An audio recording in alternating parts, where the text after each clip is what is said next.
تصویب کړی د رسنیو کوم قانون چې پخوا د جمهوریت په زمانه کې و، اسلامي امارت هغه بیا تصویب که. د هغه قانون په چوکاټ کې تاسې د اوسني نظام سره همکاري وکړئ.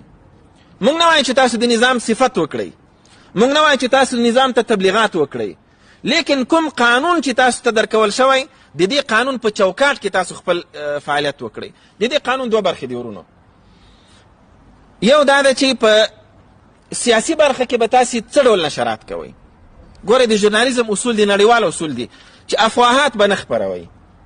یو شی یو خبر چې تر څو پورې یو موثقې منبع نه یې تایید کړی یا یو رسمي جهت د هغه په اړه یو غبرګون نه یې ښکاره سوی یا یو شواهد تاسو په خپله نه یې لیدلي، کله کله یو پیښه وشي مسؤلین سترګې پې پټوي، لیکن یوې رسنۍ په خپلو سترګو هغه شی ولیده، بلکل یې نشر کوئ. تاسو دا ستاسو حق دی، تاسو باید دا شی نشر کړئ، لیکن افواهات به نه خپروئ. دا د ژورنالیزم اصول دي. په یو کوڅه کې درب وشو او د څه ژورنالیست ولیکي خپلې رسنۍ ته چې انفجار وشو، هغه به هلته ټایر چاودلی وي، هغه به هلته د بخار چاودلی وي، هلته بله پیښه وي، تر څو پورې چې کره معلومات نه وي شوی تاسو به افواهات نه خپروئ. دا یو.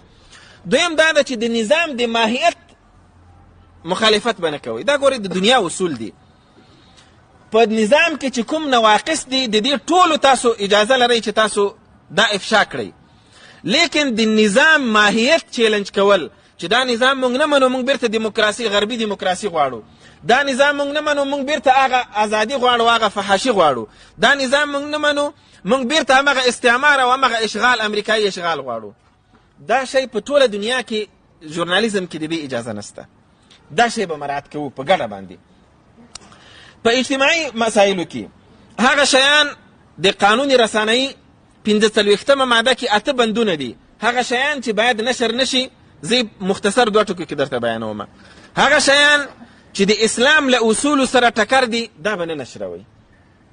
دا مو د رسنیو څخه خواست دی. مونږ ګورئ د اسلام لپاره دلته قرباني